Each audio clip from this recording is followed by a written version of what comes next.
Hai murid-murid, perkenalkan nama saya Salnawati, guru mapel sejarah paket CPKBM Al-Amin Mawasangka.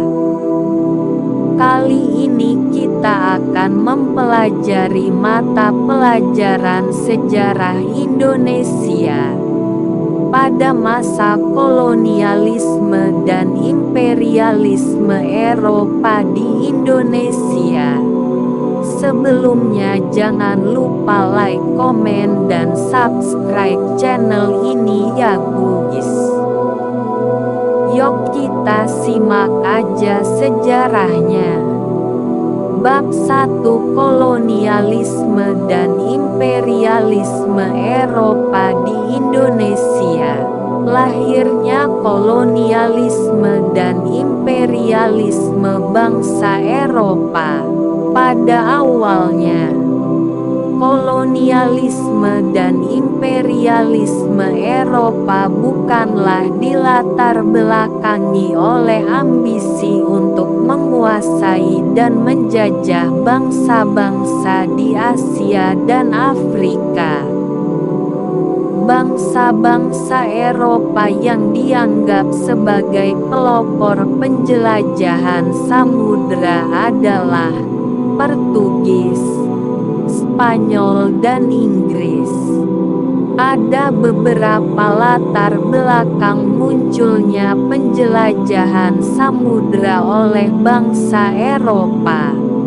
Jatuhnya Konstantinopel pada 1453 ke tangan Turki Ottoman.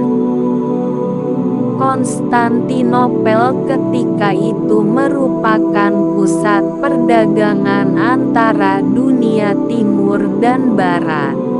Akibatnya, harga komoditas barang dari dunia timur melonjak. Adanya penemuan dan perkembangan baru di bidang teknologi maritim, seperti penyempurnaan kompas, teleskop, peta dunia, dan karavel. Munculnya teori Kopernikus. Hal ini menimbulkan keinginan untuk membuktikan bahwa jika kita berlayar terus mengelilingi bumi maka akan kembali ke tempat awal. Adanya buku catatan perjalanan Marco Polo. Buku ini menginspirasi banyak pelaut Eropa untuk berlayar, termasuk Christopher Columbus. Adanya dorongan gold, glory, dan gospel. Glory merupakan dorongan untuk meraih kejayaan. Gold berkaitan dengan keinginan untuk mendapatkan kekayaan. Gospel merupakan misi suci untuk menyebarkan agama Kristen dan Katolik. Perebutan hegemoni bangsa Eropa di Indonesia. Masa penjajahan Portugis.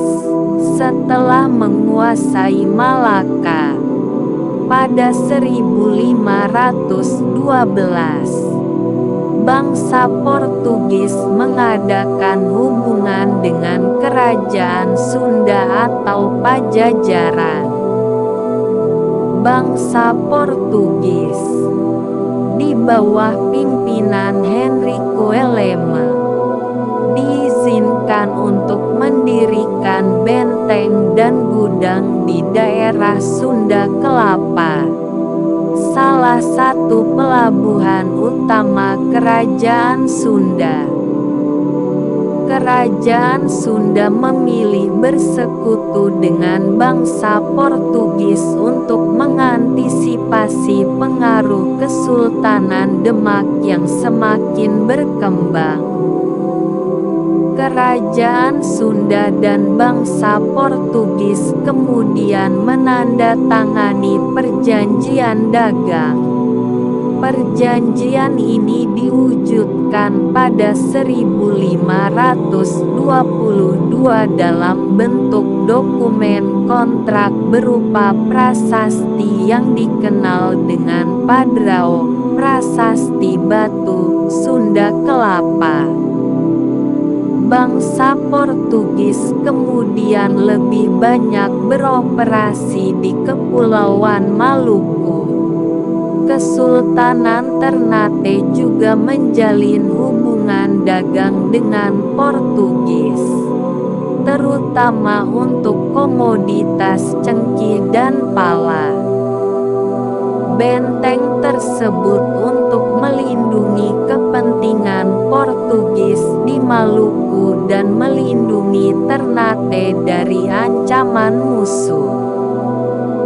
Sejak itu, monopoli dagang Portugis di Kepulauan Maluku berakhir.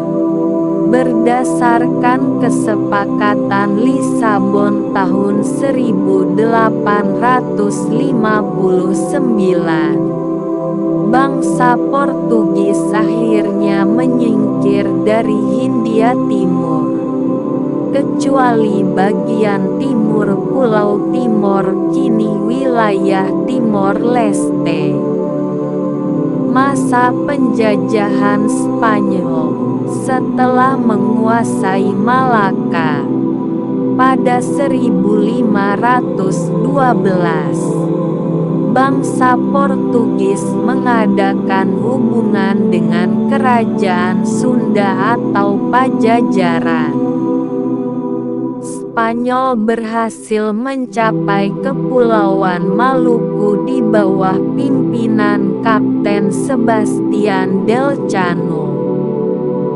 Pelaut-pelaut Spanyol kemudian berlabuh di Tidore dan disambut baik oleh Kesultanan Tidore.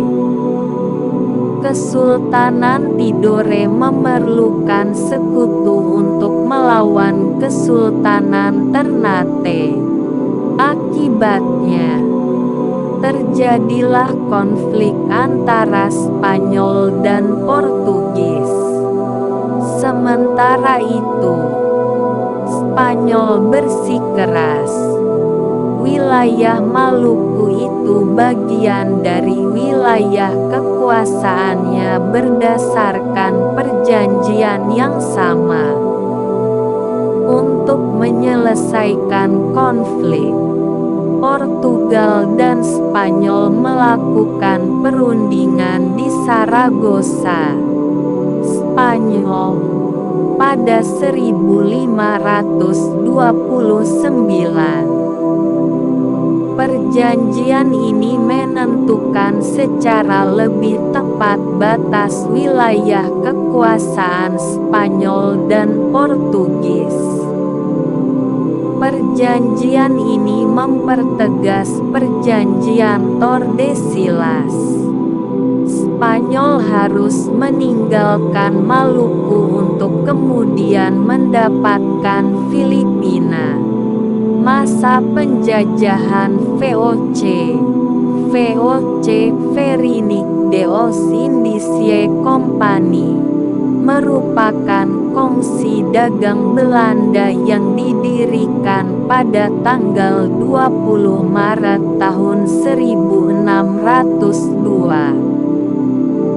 6 kamar dagang, yaitu Amsterdam, Zeeland, Delft, Rotterdam, Hoorn, dan Enkhuizen. Ada beberapa latar belakang dibentuknya VOC. Sebagai upaya menghindari persaingan antar pedagang Belanda, sebagai upaya memperkuat diri dalam menghadapi persaingan dagang dengan negara, bangsa lain. Pembentukan VOC tidak terlepas dari upaya keras dari Johan van Oldenbarnevet dan campur tangan Pangeran Maurits. Pemerintah Belanda memberi hak-hak istimewa atau hak oktrooi kepada VOC. Pemerintah Belanda memberi hak-hak istimewa atau hak oktrooi kepada VOC. Menyelenggarakan pemerintahan sendiri. Melakukan monopoli perdagangan. Mencetak dan mengedarkan mata uang sendiri. Mengadakan perjanjian serta mengumumkan perang dengan negara lain. Memiliki angkatan perang sendiri. Hak oktrooi inilah yang membuat VOC disebut sebagai kongsi dagang yang menyerupai negara. Tugasnya memimpin dan menjadi kaki tangan VOC di tanah jajahan. Peter Boer. Tugas utamanya adalah menciptakan monopoli perdagangan di Hindia Belanda. Ia lalu membangun markas besar VOC di Ambon. Mula-mula di Banten pada 1610. Kemudian di Jayakarta pada 1611. Jan Pieterszoon Cowen pada 1619. Cowen mendirikan kota Batavia di atas puing-puing kota Jayakarta. Pada 1621, ia membinasakan penduduk asli Pulau Banda demi mengukuhkan monopoli dagang Belanda. Cowen menerapkan kebijakan ekstirpasi dan pelayaran Hongi demi menjaga harga rempah-rempah tetap stabil. VOC kemudian mulai melemah hingga akhirnya bangkrut dan dibubarkan. Contohnya, Gubernur Jenderal Johan van Hoorn berhasil menimbun kekayaan hingga 10 juta gulden ketika kembali ke Belanda pada 1709. Padahal gajinya hanya sekitar 700 gulden per bulan. Contohnya Perang Makassar tahun 1666 sampai tahun 1669. Biaya perang yang semakin membesar akibat mulai munculnya perlawanan-perlawanan di berbagai daerah. Persaingan dengan Perserikatan Dagang negara lain. Contohnya dengan East India Company.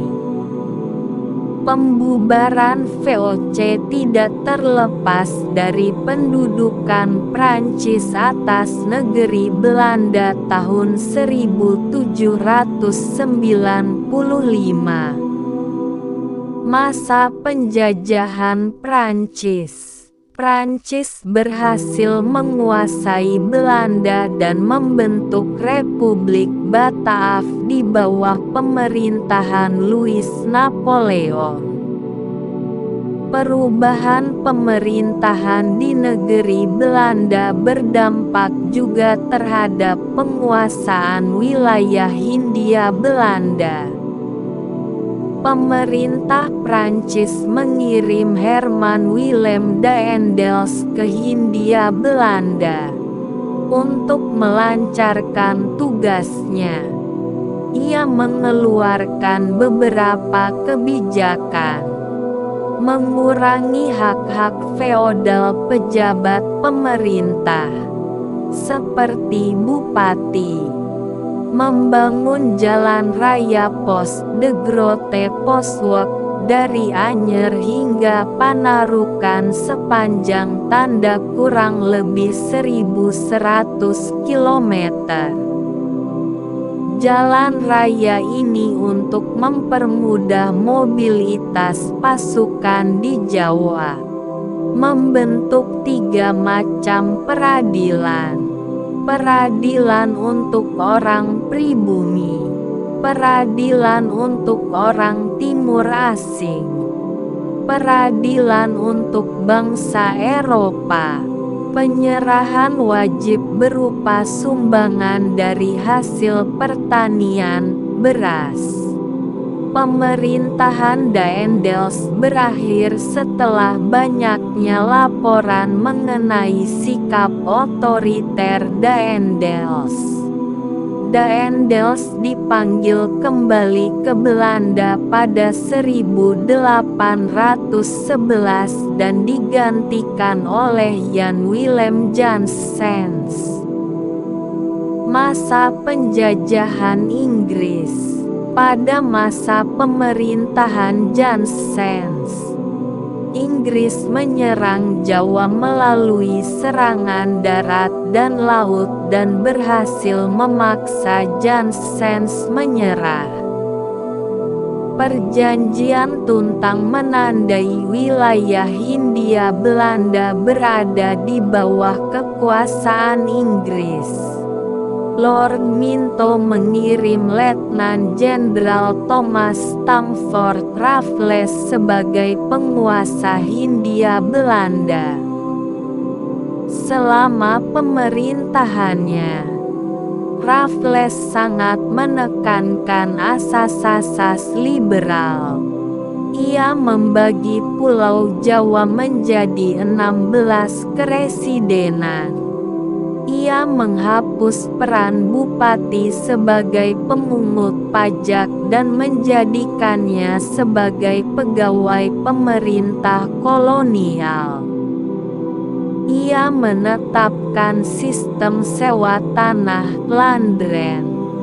Ia memperkenalkan sistem perekonomian uang dalam membayar pajak kepada pemerintah. Ia menghapus monopoli kerja rodi, penyerahan wajib hasil bumi, pajak hasil bumi, dan preangerstelsel. Kebijakan-kebijakan Raffles yang diterapkan di Hindia Belanda dinilai gagal. Masyarakat Hindia Belanda belum terbiasa menggunakan mata uang dalam bertransaksi. Sistem sewa tanah tidak cukup kuat karena tidak disertai dengan jaminan hukum atas tanah yang disewanya.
Masa penjajahan Kerajaan Belanda, dapat disimpulkan bahwa masa kekuasaan Kerajaan Belanda berlangsung antara tahun-tahun 1816 sampai tahun 1942. Kita fokus membahas salah satu kebijakan pemerintah Hindia Belanda, yakni sistem tanam paksa. Van den Bosch memusatkan kebijakannya pada peningkatan produksi tanaman-tanaman ekspor. Pemerintah Belanda mengirim Johannes van den Bosch sebagai Gubernur Jenderal Hindia Belanda yang baru. Penduduk pribumi harus dipaksa menanam tanaman-tanaman ekspor. Tanah yang ditanami tanaman komoditas ekspor tersebut dibebaskan dari pajak. Tidak boleh melebihi waktu dan pekerjaan menanam padi kurang dari 3 bulan. Kegagalan panen akibat faktor alam akan ditanggung oleh pemerintah. Tanah yang ditanami lebih dari 1/5 sehingga nyaris tidak ada tanah tersisa untuk kebutuhan pribadi penduduk. Waktu menanam tanaman ekspor jauh lebih lama daripada menanam padi. Penduduk pribumi hanya mendapat tanah gersang dan kurang subur yang sulit untuk ditanami. Seperti pelaksanaan sistem ekonomi liberal. Faktor utama munculnya sistem ekonomi liberal adalah kemenangan kelompok liberal dalam parlemen Belanda. Pengaruh sistem ekonomi liberal, meningkatnya jumlah pengusaha asing yang ingin menanamkan modalnya di Hindia Belanda. Banyak bermunculan perkebunan-perkebunan swasta asing di Hindia Belanda. Berkembangnya kegiatan pertambangan. Terjadinya pengerahan tenaga kerja secara besar-besaran. Pelaksanaan sistem ekonomi liberal. Berikut beberapa undang-undang yang dikeluarkan pada masa sistem ekonomi liberal. Undang-Undang Agraria Agrarisewet tahun 1870. Undang-Undang Gula Sakerwet tahun 1870. Dampak sistem ekonomi liberal. Eksploitasi sumber daya alam dan sumber daya telah melampaui batas. Kolonialisme dan imperialisme Eropa di Indonesia. Lahirnya kolonialisme dan imperialisme bangsa Eropa.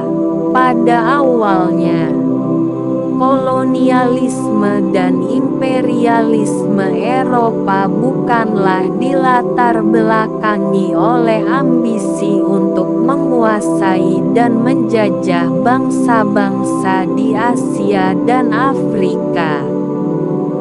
Bangsa-bangsa Eropa yang dianggap sebagai pelopor penjelajahan samudera adalah Portugis, Spanyol dan Inggris.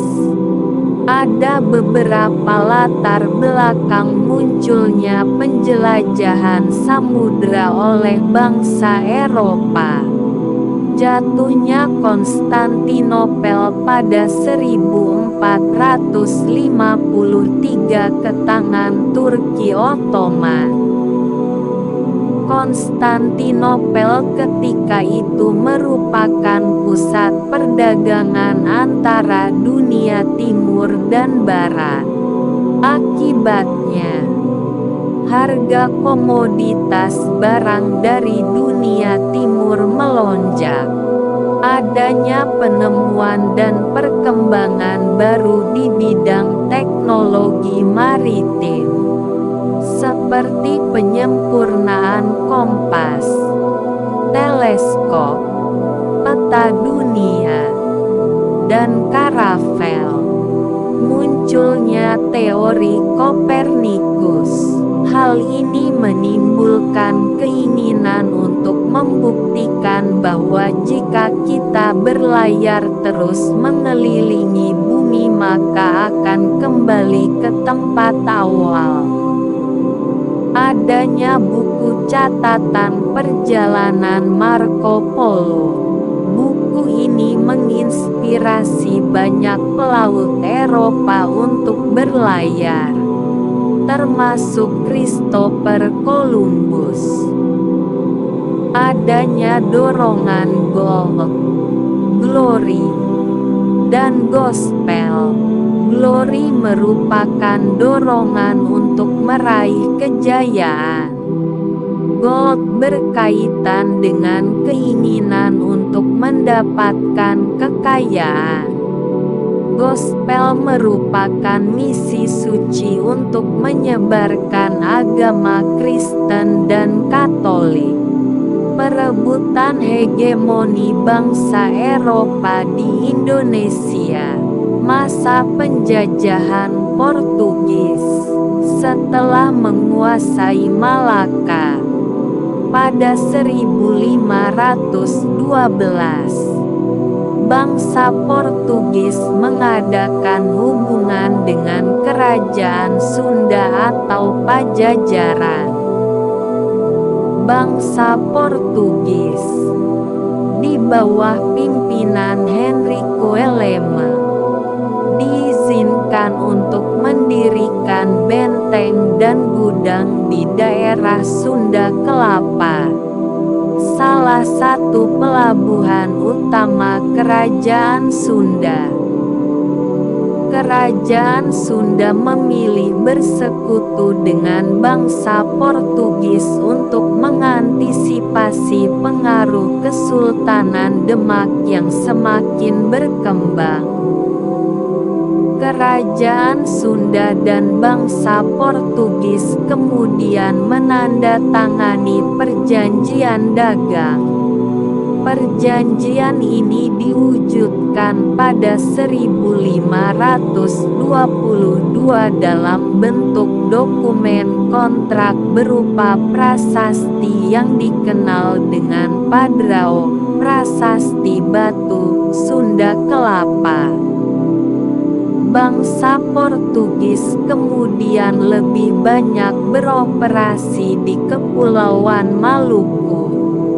Kesultanan Ternate juga menjalin hubungan dagang dengan Portugis, terutama untuk komoditas cengkih dan pala.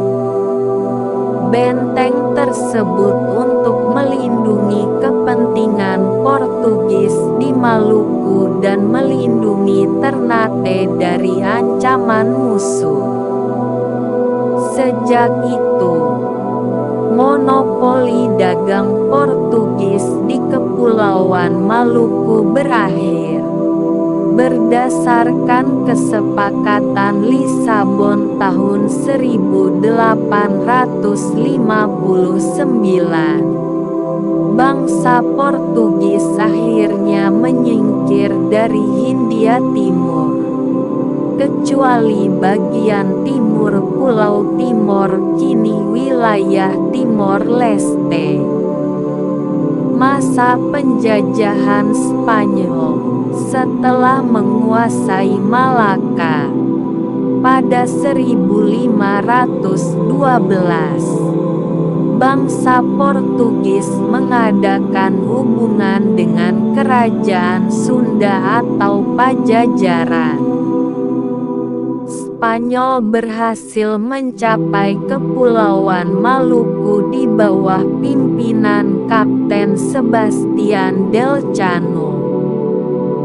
Pelaut-pelaut Spanyol kemudian berlabuh di Tidore dan disambut baik oleh Kesultanan Tidore.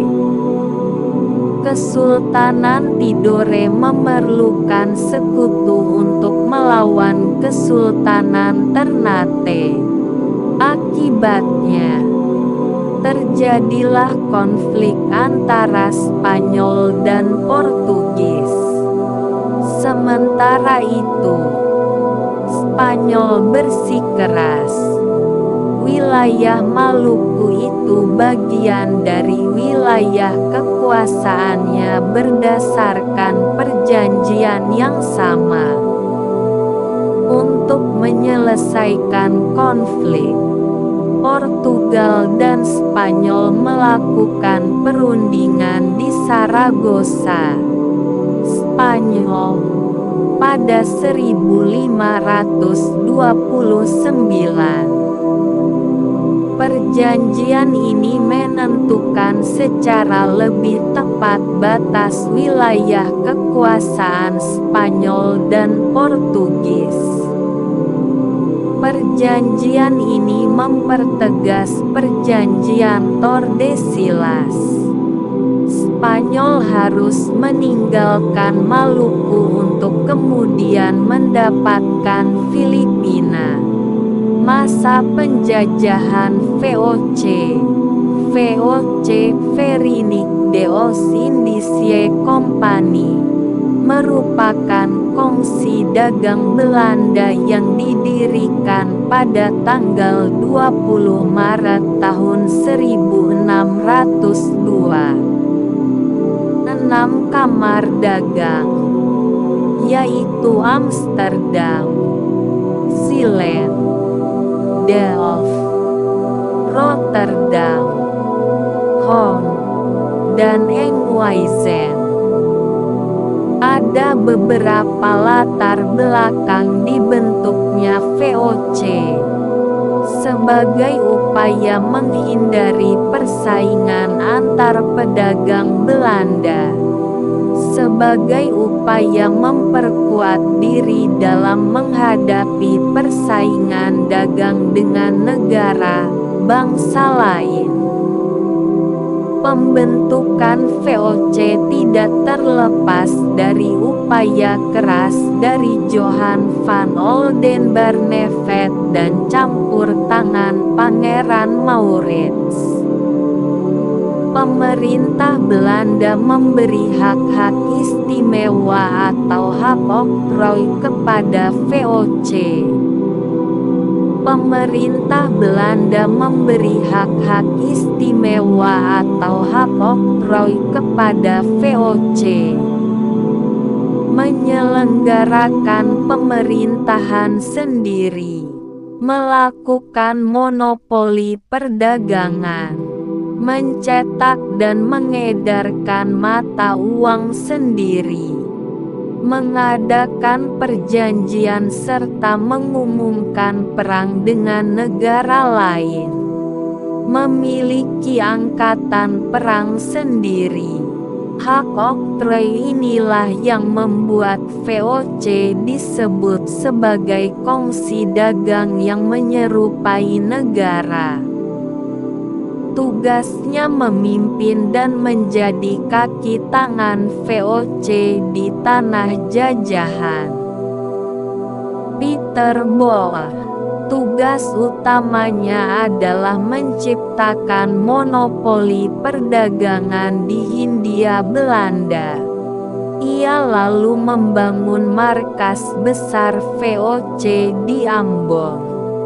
Mula-mula di Banten pada 1610, kemudian di Jayakarta pada 1611. Jan Pieter Zoon Kowen, Pada 1619, Kowen mendirikan kota Batavia di atas puing-puing kota Jayakarta.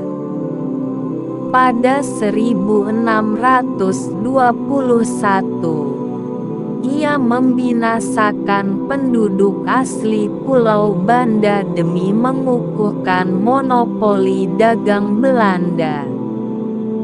Kowen menerapkan kebijakan ekstirpasi dan pelayaran Hongi demi menjaga harga rempah-rempah tetap stabil. VOC kemudian mulai melemah hingga akhirnya bangkrut dan dibubarkan. Contohnya, Gubernur Jenderal Johan van Hoorn berhasil menimbun kekayaan hingga 10 juta gulden ketika kembali ke Belanda pada 1709. Padahal gajinya hanya sekitar 700 gulden per bulan. Contohnya Perang Makassar tahun 1666 sampai tahun 1669. Biaya perang yang semakin membesar akibat mulai munculnya perlawanan-perlawanan di berbagai daerah. Persaingan dengan Perserikatan Dagang Negara lain, contohnya dengan East India Company. Pembubaran VOC tidak terlepas dari pendudukan Prancis atas negeri Belanda tahun 1795. Masa penjajahan Prancis. Prancis berhasil menguasai Belanda dan membentuk Republik Bataaf di bawah pemerintahan Louis Napoleon. Perubahan pemerintahan di negeri Belanda berdampak juga terhadap penguasaan wilayah Hindia Belanda. Pemerintah Prancis mengirim Herman Willem Daendels ke Hindia Belanda untuk melancarkan tugasnya. Ia mengeluarkan beberapa kebijakan, mengurangi hak-hak feodal pejabat pemerintah, seperti bupati, membangun jalan raya Pos de Grote Posweg dari Anyer hingga Panarukan sepanjang tanda kurang lebih 1.100 km. Jalan raya ini untuk mempermudah mobilitas pasukan di Jawa. Membentuk 3 macam peradilan. Peradilan untuk orang pribumi, peradilan untuk orang timur asing, peradilan untuk bangsa Eropa. Penyerahan wajib berupa sumbangan dari hasil pertanian, beras. Pemerintahan Daendels berakhir setelah banyaknya laporan mengenai sikap otoriter Daendels. Daendels dipanggil kembali ke Belanda pada 1811 dan digantikan oleh Jan Willem Janssens. Masa penjajahan Inggris. Pada masa pemerintahan Janssens, Inggris menyerang Jawa melalui serangan darat dan laut dan berhasil memaksa Janssens menyerah. Perjanjian Tuntang menandai wilayah Hindia Belanda berada di bawah kekuasaan Inggris. Lord Minto mengirim Letnan Jenderal Thomas Stamford Raffles sebagai penguasa Hindia Belanda. Selama pemerintahannya, Raffles sangat menekankan asas-asas liberal. Ia membagi Pulau Jawa menjadi 16 keresidenan. Ia menghapus peran bupati sebagai pemungut pajak dan menjadikannya sebagai pegawai pemerintah kolonial. Ia menetapkan sistem sewa tanah landren. Ia memperkenalkan sistem perekonomian uang dalam membayar pajak kepada pemerintah. Ia menghapus monopoli kerja rodi, penyerahan wajib hasil bumi, pajak hasil bumi, dan preangerstelsel. Kebijakan-kebijakan Raffles yang diterapkan di Hindia Belanda dinilai gagal. Masyarakat Hindia Belanda belum terbiasa menggunakan mata uang dalam bertransaksi. Sistem sewa tanah tidak cukup kuat karena tidak disertai dengan jaminan hukum atas tanah yang disewanya. Masa penjajahan Kerajaan Belanda dapat disimpulkan bahwa masa kekuasaan Kerajaan Belanda berlangsung antara tahun-tahun 1816 sampai tahun 1942. Kita fokus membahas salah satu kebijakan pemerintah Hindia Belanda, yakni sistem tanam paksa. Van den Bosch memusatkan kebijakannya pada peningkatan produksi tanaman-tanaman ekspor.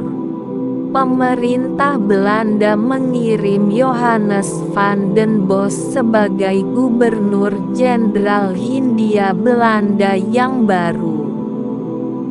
Penduduk pribumi harus dipaksa menanam tanaman-tanaman ekspor. Tanah yang ditanami tanaman komoditas ekspor tersebut dibebaskan dari pajak.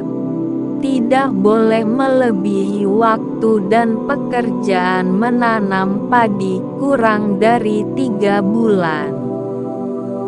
Kegagalan panen akibat faktor alam akan ditanggung oleh pemerintah. Tanah yang ditanami lebih dari 1/5 sehingga nyaris tidak ada tanah tersisa untuk kebutuhan pribadi penduduk.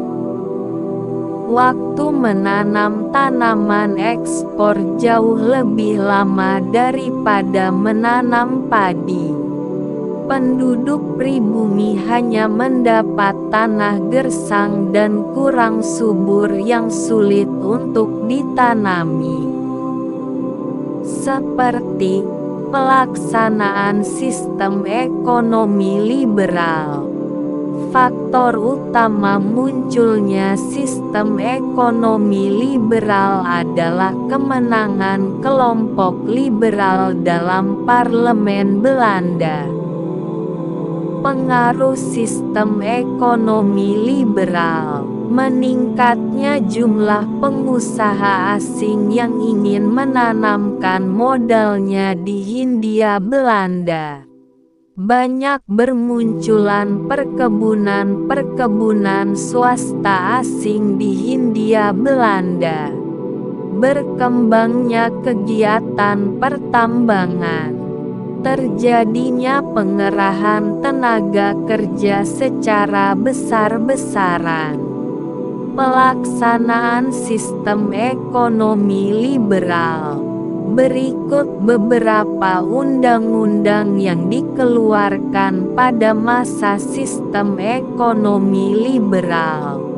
Undang-Undang Agraria Agraris Sewet tahun 1870. Undang-Undang Gula Saker Wet tahun 1870. Dampak sistem ekonomi liberal.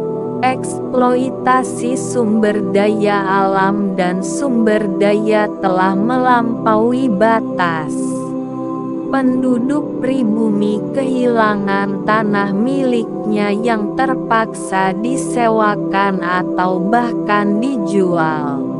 Mereka terpaksa menjadi kuli di tanah mereka sendiri.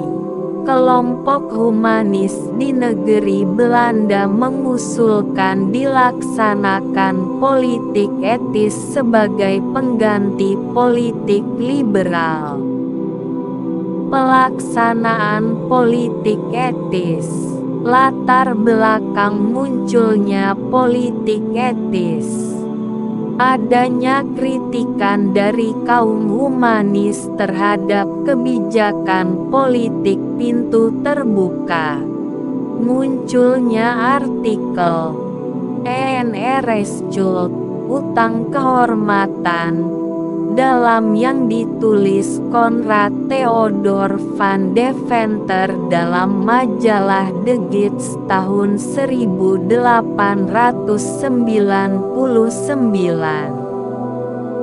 Pelaksanaan politik etis dilakukan atas dasar trias van Deventer yang terdiri atas migrasi atau pemindahan penduduk, irigasi, yaitu upaya perbaikan sarana pengairan untuk keperluan pertanian, edukasi, yaitu memberikan pendidikan untuk penduduk pribumi.